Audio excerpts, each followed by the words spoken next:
irmã, meu irmão, o tempo pascal se prolonga até a solenidade de Pentecostes.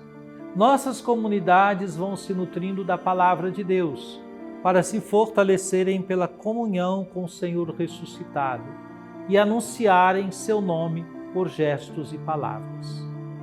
A missão confiada por Jesus a seus discípulos se prolonga na missão de todos nós que neste tempo da história, em razão de nosso batismo, somos enviados para continuar a obra evangelizadora de Jesus. Somos ungidos no batismo e na crisma para anunciar a boa nova de Jesus e agir segundo a lógica do Evangelho, como sal da terra e luz do mundo, para fecundar uma relação de fidelidade a Deus e ao seu plano de amor e de fraternidade para o mundo. Vamos então escutar a palavra de Deus. Preparemo-nos. Trindade Santa, Pai, Filho e Espírito Santo, vós vos revelastes Deus da palavra. Quisestes dialogar com a humanidade, de modo especial por Jesus, o Verbo encarnado. Queremos escutar, acolher, meditar vossa palavra. Derramai em nós o espírito de amor. Concedei-nos um coração que escuta, pondera, discerne e escolhe, em conformidade com vossa santa vontade. Enchei-nos do ardor missionário para dar testemunho da luz, a verdadeira luz, Jesus Cristo, luz do mundo. Fazei de nós servidores do vosso reino e operários da fraternidade, e deixai a Senhora Auxiliadora nos acompanhar nos caminhos desta história, inspirando-nos o cuidado pela vida e a promoção da paz. Assim seja. Amém.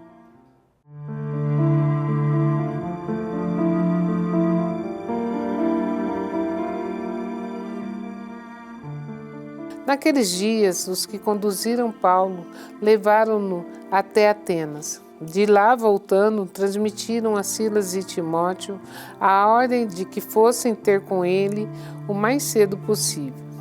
E partiram. De pé, no meio do Areópago, Paulo disse: Homens atenienses, em tudo eu vejo que vós sois extremamente religiosos. Com efeito, passando e observando os vossos lugares de culto, encontrei também um altar com esta inscrição: ao Deus desconhecido. Pois bem, esse Deus que vós adorais sem conhecer é exatamente aquele que eu vos anuncio. O Deus que fez o mundo e tudo o que nele existe, sendo Senhor do céu e da terra. Ele não habita em santuários feitos por mãos humanas. Também não é servido por mãos humanas como se precisasse de alguma coisa, pois é Ele que dá a todos vida, respiração e tudo mais. De um só homem, Ele fez toda a raça humana para habitar sobre toda a face da terra, tendo fixado os tempos previamente estabelecidos e os limites de sua habitação. Assim fez para que buscassem a Deus e para ver se o descobririam. Ainda que as apalpadelas, Ele não está longe de cada um de nós, pois nele vivemos, nos movemos e existimos. Como disseram alguns dentre vossos poetas, somos da raça do próprio Deus. Sendo, portanto, da raça de Deus, não devemos pensar que a divindade seja semelhante a ouro, prata ou pedra, trabalhados pela arte e imaginação do homem. Mas Deus, sem levar em conta os tempos da ignorância, agora anuncia aos homens que todos e em todo lugar se arrependam, pois Ele estabeleceu um dia que irá julgar o mundo com justiça, por meio do homem que designou, diante de todos oferecendo uma garantia ao ressuscitá-lo dos mortos. Quando ouviram falar da ressurreição dos mortos, alguns caçoavam e outros diziam: Nós te ouviremos falar disso em outra ocasião. Assim Paulo saiu do meio deles. Alguns, porém, uniram-se a ele e abraçaram a fé. Entre eles estavam também Dionísio, o Areopagita, uma mulher chamada Dâmaris e outros com eles. Paulo deixou Atenas e foi para Corinto. Minha irmã, meu irmão, nesta quarta-feira da sexta semana da Páscoa, escutamos a leitura do livro dos Atos dos Apóstolos, capítulo 17, versículos 15 a 22 e depois o versículo 1 do capítulo 18. Este trecho descreve um momento significativo na missão de Paulo, em que ele evangeliza na cidade de Atenas. Ele é conduzido por seus acompanhantes até Atenas, onde espera por Silas e Timóteo. O ambiente grego, com sua rica tradição filosófica e religiosa, serve como pano de fundo para a pregação paulina. O ponto culminante desse trecho é o discurso de Paulo no Areópago, onde ele se dirige aos filósofos e à elite intelectual de Atenas. Esse discurso revela a abordagem estratégica de Paulo em se engajar com a cultura local, utilizando elementos da religião e da filosofia grega para apresentar o Evangelho de maneira relevante e contextualizada.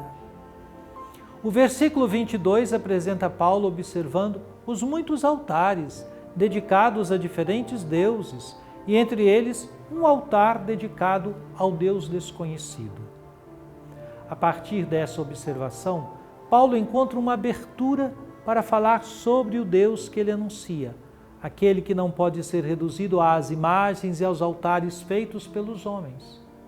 A partir desse ponto, ele argumenta que Deus criou o mundo e é Senhor de toda a criação, rejeitando a ideia de que Deus possa habitar em templos feitos por mãos humanas. A partir dessa perspectiva, Paulo procura confrontar a visão politeísta grega, apresentando o Deus único como Criador e sustentador de todas as coisas. O discurso continua destacando que Deus não é distante, mas está próximo e que é possível encontrá-lo, pois nele vivemos, nos movemos e existimos. Paulo utiliza até citações de poetas gregos para mostrar que as ideias presentes na filosofia grega, embora de forma limitada, apontam para a verdade do Deus cristão. O discurso culmina no chamado ao arrependimento, pois Deus estabeleceu um dia em que há de julgar o mundo com justiça, por meio de Jesus Cristo, ressuscitado dos mortos. A ressurreição de Cristo é o ponto central da pregação de Paulo, pois é a garantia de que o julgamento de Deus será justo e definitivo. A reação dos ouvintes é mista. Alguns zombam da ideia da ressurreição, outros se interessam por mais explicações, e alguns, como Dionísio, o Areopagita e uma mulher chamada Dâmaris, se convertem à fé. Esse resultado mostra que a pregação do Evangelho pode provocar diferentes reações, e nem todos aceitarão a mensagem de Cristo. Contudo, a conversão de alguns atenienses é uma prova de que, mesmo em um contexto intelectualmente desafiador, o Evangelho pode transformar corações. O episódio de Paulo em Atenas tem grande relevância para os cristãos de hoje, especialmente no contexto de um mundo pluralista, cheio de ideias. Como Paulo, somos chamados a dialogar com as diversas correntes de pensamento, com as diferentes religiões e filosofias do nosso tempo, sem perder a essência do Evangelho. Paulo não renega a cultura grega, mas a utiliza para anunciar a boa nova de Cristo. Ele é um exemplo de como o cristianismo pode ser comunicado de forma relevante e contextualizada, sem se diluir em suas raízes. Além disso, o discurso de Paulo revela a importância de focarmos na centralidade de Cristo, especialmente na sua ressurreição. Em tempos de incerteza e crise, a esperança na ressurreição de Jesus é uma mensagem de transformação e renovação.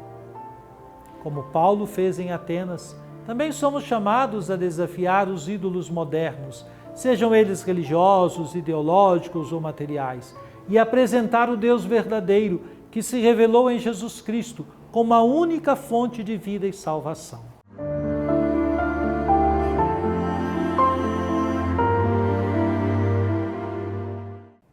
Oremos. Ó Divino Pai Eterno, tendo ouvido e meditado a palavra sagrada, concedei-nos dar testemunho da luz do vosso amado Filho, Jesus Cristo nosso Senhor. Ele que vive e reina convosco na unidade do Espírito Santo. Amém.